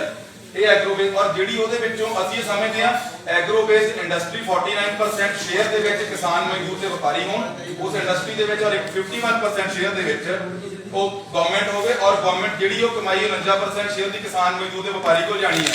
ਉਹਦੇ ਤਹਿਤ ਉਹ ਇੰਡਸਟਰੀ ਡਿਵੈਲਪ ਹੋਵੇ, ਔਰ ਉਹਨਾਂ ਕਿਸਾਨਾਂ, ਮਜ਼ਦੂਰਾਂ ਦੇ ਵਪਾਰੀਆਂ ਦੇ ਵਿੱਚ ਉਹਨਾਂ ਦੀ ਹਿੱਸੇਦਾਰੀ ਦੇ ਮੁਤਾਬਕ ਵੰਡਿਆ ਜਾਵੇ। 51% ਸ਼ੇਅਰ ਗਵਰਨਮੈਂਟ ਕੋਲ ਜਾਵੇ, ਗਵਰਨਮੈਂਟ ਇੱਥੋਂ ਦੇ ਐਡਮਿਨਿਸਟ੍ਰੇਸ਼ਨ ਸਰਵਿਸਿਜ਼ ਦੇ ਲਈ, ਔਰ ਜਿਹੜੀਆਂ ਦੂਜੀਆਂ ਹੋਰ ਸਰਵਿਸਿਜ਼ ਨੇ, ਐਜੂਕੇਸ਼ਨ, ਹੈਲਥ ਦੀ ਅਸੀਂ ਗੱਲ ਕਰਦੇ ਹਾਂ, ਉਹਦੇ ਵਿੱਚ ਤਾਂ ਹੀ ਇੰਪਰੂਵ ਕਰ ਪਾਏਗੀ ਜੇ ਸਾਡੇ ਕੋਲ ਉਹ ਸਾਰੀਆਂ ਚੀਜ਼ਾਂ ਜਿਹਦੇ ਨਾਲ ਅਸੀਂ ਉਹ ਆਰਥਿਕ ਸਰੋਤ ਜਟਾਉਣੇ ਨੇ, ਉਹ ਆਰਥਿਕ ਸਰੋਤ ਜਟਾਉਣ ਦੀ ਉਹ ਫੈਸਲੇ ਲੈਣ ਦੀ ਤਾਕਤ ਸਾਡੇ ਕੋਲ ਨਹੀਂ ਹੈਗੀ। ਇਸ ਕਰਕੇ ਦੂਸਰੀ ਆਟੋਮੋਬਾਈਲ ਦੀ ਇੰਡਸਟਰੀ, ਜਿਹੜੀ ਵੀ तमाम ਇੰਡਸਟਰੀਆਂ ਪੰਜਾਬ ਦੇ ਵਿੱਚ ਲੱਗ ਸਕਦੀਆਂ ਨੇ, ਉਹਨਾਂ ਨੂੰ ਲਾਉਣ ਦੇ, ਉਹਦੀ ਪੈਦਾਵਾਰ ਜਿਹੜੀ ਹੈਗੀ ਉਹਦੇ ਮੁਤਾਬਕ ਜਿਹੜੀ ਚੀਜ਼ ਪੈਦਾ ਕਰਨੀ, ਭਾਵੇਂ ਖੇਤੀ ਦੇ ਵਿੱਚ ਜਾਂ ਕੋਈ ਹੋਰ ਆਟੋਮੋਬਾਈਲ ਦੀ ਇੰਡਸਟਰੀ ਜਿਹੜੀ ਲਾਉਣੀ, ਉਹਦੇ ਵਿੱਚ ਕੀ ਪੈਦਾ ਕਰਨਾ, ਉਹਦੀ ਜਿਹੜੀ ਹੈਗੀ ਆ ਉਹਦਾ ਵਪਾਰ ਕਿੱਥੇ ਤੈਅ ਹੋਣਾ, ਉਹ ਤੈਅ ਕਰਨ ਦਾ ਹੱਕ ਸੂਬਿਆਂ ਦੇ ਕੋਲ ਪਹਿਲਾਂ ਬਹਾਲ ਹੋਵੇ। ਦੂਸਰੀ ਗੱਲ ਇੱਕ ਹੋਰ ਹੈਗੀ, ਇਹ ਮਾਡਲ ਦੀ ਗੱਲ ਜਿਹੜੀ ਤੁਸੀਂ ਕੀਤੀ ਹੈ, ਇਹਦੇ ਨਾਲ ਜਿਹੜਾ ਹੈਗਾ ਕਿ ਪੰਜਾਬ ਦੇ ਜਿਹੜੇ ਪਾਣੀਆਂ ਦਾ ਮਸਲਾ ਹੈਗਾ, ਪੰਜਾਬ ਦੇ ਪਾਣੀਆਂ ਦੀ ਅਸੀਂ ਇਹ ਨਹੀਂ ਕਹਿੰਦੇ, ਸ਼੍ਰੋਮਣੀ ਅਕਾਲੀ ਦਲ ਸ਼ਹੀਦਾਂ ਬਿਲਕੁਲ ਨਹੀਂ ਕਹਿੰਦਾ ਵੀ ਅਸੀਂ ਪਾਣੀ ਨਹੀਂ ਦੇਣਾ ਕਿਸੇ ਨੂੰ, ਪਰ ਪੰਜਾਬ ਦੀ ਰਾਇਲਟੀ ਦਾ ਸਵਾਲ ਖੜਾ ਹੈ। ਜਿੰਨਾ ਵੀ ਸਟੇਟਾਂ ਨੂੰ ਜਾਂਦਾ ਹੈ ਉਹਨਾਂ ਕੋਲੋਂ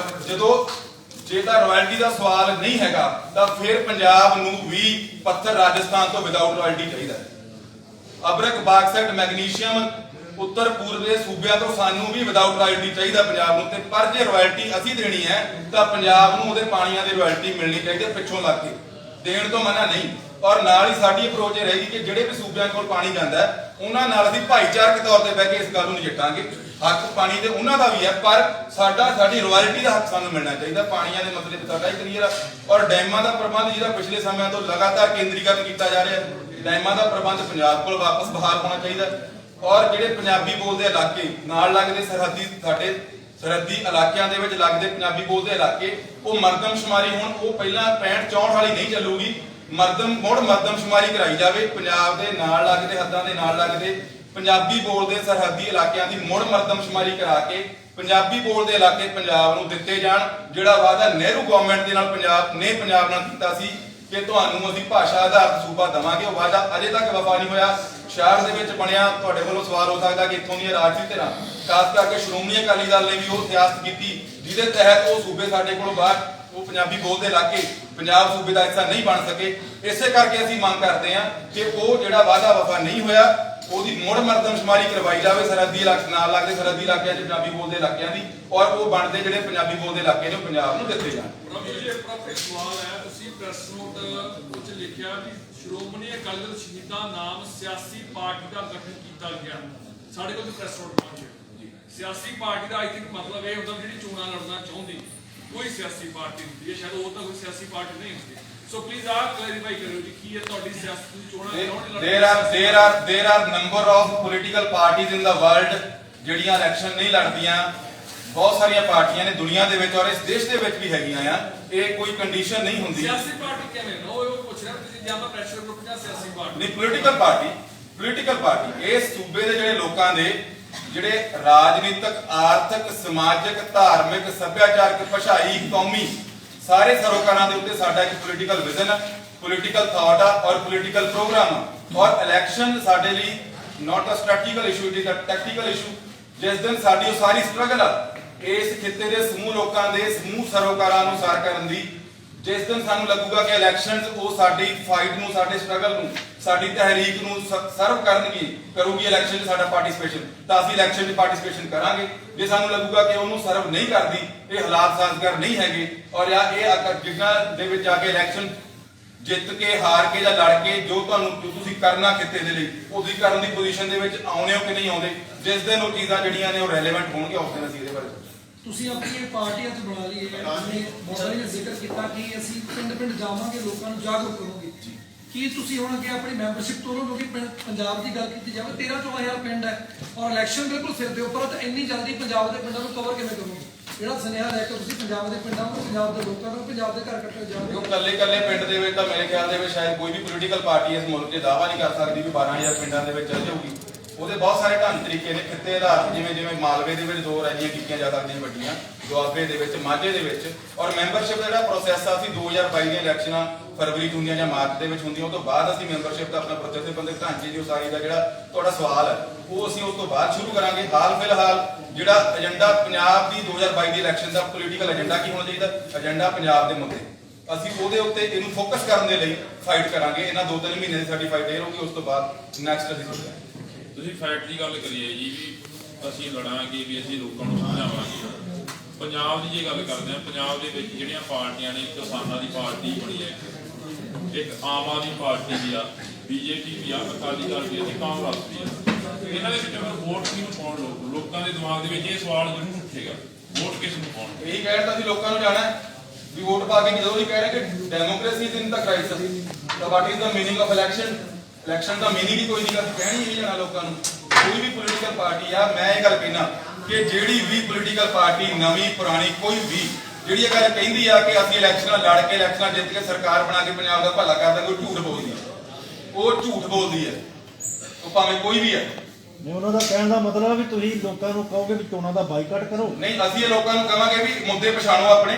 ਜੇ ਜਿਹੜਾ ਵੀ ਕੋਈ ਕੈਂਡੀਡੇਟ ਆਉਂਦਾ ਉਹਨੂੰ ਪੰਜਾਬ ਦੇ ਮੁੱਦਿਆਂ ਦੇ ਆਧਾਰ ਤੇ ਸਵਾਲ ਪੁੱਛੇ ਜਾਣ ਤੇ ਉਹਦੇ ਤੋਂ ਕਮਿਟਮੈਂਟ ਲਈ ਜਾਵੇ, ਐਫੀਡੇਵਿਟ ਲੈ ਲੈਣ ਲੋਕ। ਏਡੀ ਹੁਣ ਤਾਂ ਤੁਸੀਂ ਦੇਖੋ ਵੀ ਲੋਕ ਕਿਸ ਕਿਸਮ ਦੀ ਕੌਨਸ਼ੀਅਸਨੈਸ ਦੇ ਵਿੱਚੋਂ ਦੀ ਨਿਕਲੇ ਆ, ਲੋਕਾਂ ਦੀ ਪੋਲੀਟੀਕਲ ਕੌਨਸ਼ੀਅਸਨੈਸ, ਉਹਨਾਂ ਦਾ ਪੋਲੀਟੀਕਲ ਕਰੈਕਟਰ ਕਿੰਨਾ ਅਪਲਿਫਟ ਹੋਇਆ। ਜੇ ਵਾਕਈ ਹੀ ਉਹ ਵਾਅਦਾ ਕਰਦੇ, ਉਹ ਦਾਅਵਾ ਕਰਦੇ ਆ, ਤਾਂ ਲੋਕ ਕਹਿਣ ਵੀ ਹਾਂ ਭਾਈ ਕੈਂਡੀਡੇਟ ਜਿਹੜਾ ਆਉਂਦਾ ਉਹ ਐਫੀਡੇਵਿਟ ਲੈ ਕੇ ਆਵੇ, ਜਿਹੜੀਆਂ ਗੱਲਾਂ ਉਹਨੇ ਪੂਰੀਆਂ ਕਰਨੀਆਂ, ਉਸ ਤੋਂ ਬਿਨਾਂ ਉਹ ਪਿੰਡ ਦੇ ਵਿੱਚ ਨਾ। ਇੱਕ ਜਗਮੀਤ ਸਿੰਘ ਹੋਰਾਂ ਦੇ ਸਵਾਲ ਦੇ ਉੱਤੇ ਮੈਂ ਥੋੜੀ ਜਿਹੀ ਕਲੈਰੀਫਿਕੇਸ਼ਨ ਦੇਣੀ ਚਾਹੁੰਦਾ। ਉਹ ਸਾਡਾ ਜਿਹੜਾ ਪੋਲੀਟੀਕਲ ਪ੍ਰੋਗਰਾਮ ਆ ਵੈਸੇ ਉਹਦੇ ਨਾਲ ਵੀ ਜੁੜਦਾ, ਪਰ ਥੋੜਾ ਜਿਹਾ ਡਿਫਰੈਂਟ ਆ ਕਿ ਜਦੋਂ ਇਹ ਅਸੀਂ ਕਿਸਾਨ ਅੰਦੋਲਨ ਫਤਿਹ ਕਰਕੇ ਵਾਪਸ ਆਏ ਆ ਸਾਰੇ ਸੂਬੇ ਦੇ ਵੱਖ-ਵੱਖ ਖਿੱਤਿਆਂ ਦੇ ਕਿਸਾਨ, ਖਾਸ ਕਰਕੇ ਸਭ ਜਾਣਦੇ ਇਸ ਗੱਲ ਨੂੰ ਸਾਰੀ ਤਸਲੀਮ ਕਰਦੇ, ਸਾਰਾ ਮੁਲਕ, ਸਾਰੀ ਦੁਨੀਆ ਤਸਲੀਮ ਕਰਦੀ ਹੈ ਕਿ ਪੰਜਾਬ ਨੇ ਇਸ ਅੰਦੋਲਨ ਦੀ ਅਗਵਾਈ ਕੀਤੀ ਔਰ ਪੰਜਾਬ ਦੇ ਵਿੱਚ ਜਿਹੜੀ ਕਿਸਾਨੀ 90% ਦੇ ਸਿੱਖ ਔਰ ਉਹ ਜਿਹੜੀ ਚੀਜ਼ ਹੈਗੀ ਜਦੋਂ ਸ਼ੁਰੂ ਦੇ ਵਿੱਚ ਗਏ ਉਦੋਂ ਵੀ ਆਪਾਂ ਨੂੰ ਅੱਤਵਾਦੀ ਖਾਲਿਸਤਾਨੀ ਤੇ ਹੋਰ ਬਹੁਤ ਸਾਰਾ ਕੁਝ ਕਿਹਾ ਗਿਆ ਔਰ ਆਪਾਂ ਨੂੰ ਇਸ ਗੱਲ ਦਾ ਅਹਿਸਾਸ ਵੀ ਸੀ ਕਿਤੇ ਨਾ ਕਿਤੇ ਦੀ ਪਹਿਲਾਂ ਵੀ ਸਾਡੀ ਕਿਸਾਨ ਜਥੇਬੰਦੀ ਦੇ ਫਰੰਟ ਤੋਂ ਕਹਿੰਦੇ ਰਹੇ ਆ ਕਿ ਜਦੋਂ ਅਸੀਂ ਮੁੜ ਕੇ ਆਵਾਂਗੇ ਸਾਡੇ ਵਾਸਤੇ ਹਾਲਾਤ ਪੰਜਾਬ ਦੇ ਸਾਜ਼ਗਾਰ ਨਹੀਂ ਹੋਣਗੇ। ਪੰਜਾਬ ਦੇ ਨੌਜਵਾਨਾਂ ਨੂੰ ਖਾਸ ਕਰਕੇ ਸਿੱਖ ਨੌਜਵਾਨਾਂ ਨੂੰ ਟਾਰਗੇਟ ਕੀਤਾ ਜਾਊਗਾ। ਉਹਦੀ ਇੱਕ ਕੜੀ ਦੇ ਤਹਿਤ ਉਹਦੀ ਸ਼ੁਰੂਆਤ ਵਜੋਂ ਜਗਮੀਤ ਸਿੰਘ ਨੌਜਵਾਨ ਜਿਹੜਾ 26 ਨਵੰਬਰ ਨੂੰ ਵਾਟਰ ਕੈਨਾਂ ਦੇ ਅੱਗੇ ਛਾਤੀ ਢਾ ਕੇ ਖੜ ਗਿਆ ਸੀਗਾ, ਉਹਨੂੰ ਉਹਦੇ ਸਾਥੀ ਰਵਿੰਦਰ ਸਿੰਘ ਉਹਦੀ ਮਾਤਾ ਜਸਬੀਰ ਕੌਰ ਨੂੰ ਜਿਹੜਾ ਹੈਗਾ ਉਹ ਕੇਂਦਰ ਸਰਕਾਰ ਕੇਂਦਰੀ ਏਜੰਸੀਆਂ ਨੇ ਕਹਿਣ ਦਿੱਤੇ ਕਿ ਖਾਲਿਸਤਾਨੀ ਪ੍ਰੋਪੇਗੈਂਡਾ ਕਰ ਰਹੇ ਸੀਗੇ ਜਾਂ ਇਹਨਾਂ ਕੋਲ ਸਮੱਗਰੀ ਮਿਲੀ ਹੈ, ਉਹਨੂੰ ਜਿਹੜੀ ਉਹ ਬਨੂੜ ਪੁਲਿਸ ਨੇ ਪਟਿਆਲਾ ਪੁਲਿਸ ਨੇ ਗ੍ਰਿਫਤਾਰ ਕੀਤਾ ਹੈ। ਔਰ ਇਸ ਪੰਜਾਬ ਖਿੱਤੇ ਦੇ ਵੱਖ-ਵੱਖ ਜਿਹੜੀਆਂ ਸਿਆਸੀ ਪਾਰਟੀਆਂ ਨੇ ਜਿਨ੍ਹਾਂ ਦੀ ਜਸਟਿਸ ਦੀ ਅਪਰੋਚ ਆ, ਜਿਹੜੀਆਂ ਵੱਖ-ਵੱਖ ਜਿਹੜੀਆਂ ਨੇ ਜਮਹੂਰੀ ਅਧਿਕਾਰਾਂ ਦੀ ਰਾਖੀ ਵਾਲੀਆਂ ਜਥੇਬੰਦੀਆਂ ਨੇ ਸੰਸਥਾਵਾਂ ਨੇ, ਉਹਨਾਂ ਸਾਰਿਆਂ ਨੇ ਜਗਮੀਤ ਸਿੰਘ ਦੀ ਜਿਹੜੀ ਗ੍ਰਿਫਤਾਰੀ ਆ ਉਹਨੂੰ ਗਲਤ ਜਿਹੜਾ ਹੈਗਾ ਉਹ ਕਿਹਾ, ਉਸ ਗ੍ਰਿਫਤਾਰੀ ਦਾ ਵਿਰੋਧ ਕੀਤਾ ਆ। ਔਰ ਸਾਡੀ ਨੌਜਵਾਨ ਕਿਸਾਨ ਮਜ਼ਦੂਰ ਯੂਨੀਅਨ ਸ਼ਹੀਦਾਂ ਵੱਲੋਂ, ਕਿਉਂਕਿ ਪਾਰਟੀ ਅਸੀਂ ਅੱਜ ਗਠਿਤ ਕਰ ਰਹੇ ਹਾਂ, ਕੱਲ ਅਸੀਂ ਜਿਹੜਾ ਹੈਗਾ ਉਹ ਪੰਜਾਬ ਰਾਜ ਮਨੁੱਖੀ ਅਧਿਕਾਰ ਕਮਿਸ਼ਨ ਦੇ ਸਾਹਮਣੇ ਉਹਨਾਂ ਦਫ਼ਤਰ ਦੇ ਸਾਹਮਣੇ ਇੱਕ ਸਿੰਬੋਲਿਕ ਪ੍ਰੋਟੈਸਟ ਕੀਤਾ ਜਗਮੀਤ ਸਿੰਘ ਤੇ ਉਹਦੇ ਨਾਲ ਦੇ ਤੁਰੰਤ ਰਿਹਾਈ ਵਾਸਤੇ। ਔਰ ਪੰਜਾਬ ਮਹਿਲਾ ਅਧਿਕਾਰ ਕਮਿਸ਼ਨ ਨੂੰ ਮਾਤਾ ਜਸਬੀਰ ਕੌਰ ਹੋਰਾਂ ਦੀ ਜਿਹੜੀ ਉਹਨਾਂ ਦੀ ਗ੍ਰਿਫਤਾਰੀ ਦੀ ਰਿਹਾਈ ਦੇ ਲਈ ਦੋਵਾਂ ਜਿਹੜੀਆਂ ਸੰਸਥਾਵਾਂ ਨੇ ਪੰਜਾਬ ਰਾਜ ਮਨੁੱਖੀ ਅਧਿਕਾਰ ਕਮਿਸ਼ਨ ਤੇ ਮਹਿਲਾ ਅਧਿਕਾਰ ਕਮਿਸ਼ਨ ਨੂੰ ਧਿਰ ਬਣ ਕੇ ਇਸ ਮਸਲੇ ਦੀ ਪੈਰਵੀ ਕਰਨ ਦੀ ਅਸੀਂ ਕੱਲ ਅਪੀਲ ਕਰਕੇ ਆਏ ਹਾਂ। ਔਰ ਅਸੀਂ ਇਹ ਮੰਨਦੇ ਹਾਂ, ਹੁਣ ਅੱਜ ਮੈਂ ਇਸ ਪਲੇਟਫਾਰਮ ਤੋਂ ਗੱਲ ਕਹਿ ਸਕਦਾ ਸ਼੍ਰੋਮਣੀ ਅਕਾਲੀ ਦਲ ਸ਼ਹੀਦਾਂ ਵੱਲੋਂ ਕਿ ਇਹ ਜਗਮੀਤ ਸਿੰਘ ਦੀ ਗ੍ਰਿਫਤਾਰੀ ਕੋਈ ਆਖਰੀ ਗ੍ਰਿਫਤਾਰੀ ਨਹੀਂ ਹੈਗੀ।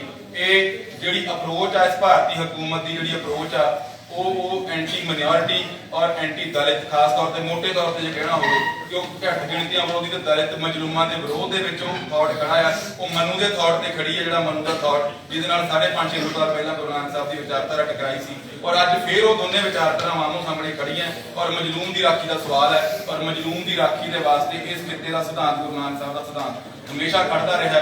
ਔਰ ਇਹ ਜਿਹੜੀ ਉਹ ਭਾਰਤੀ ਹਕੂਮਤ ਦੀ ਅਨਿਆਂਪੂਰਨ ਪਹੁੰਚ ਆ ਉਹਦੇ ਵਿੱਚੋਂ ਜਗਮੀਤ ਸਿੰਘ ਦੀ ਗ੍ਰਿਫਤਾਰੀ ਆ। ਔਰ ਕਿਸਾਨ ਅੰਦੋਲਨ ਦੇ ਵਿੱਚ ਜਿਹੜੇ ਨੌਜਵਾਨਾਂ ਨੇ ਰੋਲ ਪਲੇ ਕੀਤਾ ਮੋਹਰੀ ਹੋ ਕੇ, ਉਹਨਾਂ ਦੇ ਖਿਲਾਫ ਬਦਲਾਖੋਰੀ ਦੀ ਭਾਵਨਾ ਵੀ ਹੈ। ਔਰ ਸਾਨੂੰ ਸਮੂਹ ਪੰਜਾਬੀਆਂ ਨੂੰ ਸਾਰਿਆਂ ਨੂੰ ਇਸ ਜਿਹੜੀ ਉਹਨਾਂ ਦੀ ਅਨਿਆਂਪੂਰਨ ਜਿਹੜੀ ਮੁਹਿੰਮ ਉਹਨਾਂ ਨੇ ਵਿੱਢੀ ਹੈ ਉਹਦੇ ਖਿਲਾਫ ਡਟਣਾ ਚਾਹੀਦਾ, ਉਹਦੇ ਬਾਰੇ ਚੇਤਨ ਹੋਣਾ ਚਾਹੀਦਾ। ਔਰ ਅਸੀਂ ਘਰ ਬੈਠੇ ਮਹਿਸੂਸ ਨਹੀਂ ਹੋਵਾਂਗੇ, ਸਾਡਾ ਮੰਨਣਾ ਇਹ ਆ ਅਸੀਂ ਜੇ ਸੜਕਾਂ ਤੇ ਆਵਾਂਗੇ ਨਾ ਗ੍ਰਿਫਤਾਰੀਆਂ ਜਾਂਦੀਆਂ ਅਨਿਆਂਪੂਰਨ ਕਾਰਵਾਈਆਂ ਦਾ ਵਿਰੋਧ ਕਰਨ ਲਈ ਤਾਂ ਅਸੀਂ ਮਹਿਫੂਜ਼ ਹਾਂ। ਨਹੀਂ ਤਾਂ ਅੱਜ ਕਿਹਾ ਜਾ ਰਿਹਾ ਕੁਝ ਲੋਕਾਂ ਵੱਲੋਂ ਵੀ ਜਿਹੜਾ ਜਗਮੀਤ ਸਿੰਘ ਸੀ ਉਹ ਖਾਲਿਸਤਾਨੀ ਪ੍ਰਚਾਰ ਕਰ ਰਿਹਾ ਸੀ, ਖਾਲਿਸਤਾਨੀ ਰਾਜ ਦਾ ਪ੍ਰਚਾਰ ਕਰਦਾ ਸੀਗਾ। ਕੱਲ ਨੂੰ ਜਿਹੜਾ ਬੰਦਾ ਅੱਜ ਸਾਨੂੰ ਲੱਗਦਾ ਸੀ ਕਿ ਪਲੀ ਦੇ ਉੱਤੇ ਕਿਤੇ ਨਾ ਕਿਤੇ ਅਸੀਂ ਢਿੱਲੇ ਪੈ ਜਾਂਦੇ ਹਾਂ ਵੀ ਉਹ ਖਾਲਿਸਤਾਨੀ ਪ੍ਰਚਾਰ ਕਰ ਰਿਹਾ ਸੀਗਾ ਲਾਸਟ ਟਾਈਮ ਤੇ ਉਹ ਜਿਹੜੇ ਕੱਲ ਨੂੰ ਜਿਹੜੇ ਲੋਕ ਖਾਲਿਸਤਾਨੀ ਪ੍ਰਚਾਰ ਨਹੀਂ ਵੀ ਕਰਦੇ ਉਹਨਾਂ ਨੂੰ ਵੀ ਜਿਵੇਂ ਖਾੜਕੂ ਮੂਵਮੈਂਟ ਦੇ ਵਿੱਚ ਜਿਹੜੇ ਪਹਿਲਾਂ ਖਾੜਕੂ ਮਾਰੇ ਗਏ, ਫਿਰ ਜਿਹੜੇ ਖਾੜਕੂ ਨਹੀਂ ਵੀ ਸੀ ਘਰਾਂ ਨੂੰ ਜਾ ਕੇ 16 ਸਾਲ ਦੇ ਨੌਜਵਾਨ ਵੀ ਮਾਰੇ ਗਏ। ਇਹ ਉਹੀ ਪ੍ਰਕਿਰਿਆ ਅੱਗੇ ਜਾਰੀ ਹੋ ਰਹੀ ਹੈ ਤੇ ਇਹਦੇ ਖਿਲਾਫ ਦੀ ਗੱਲ ਹੋ ਜਾਓ।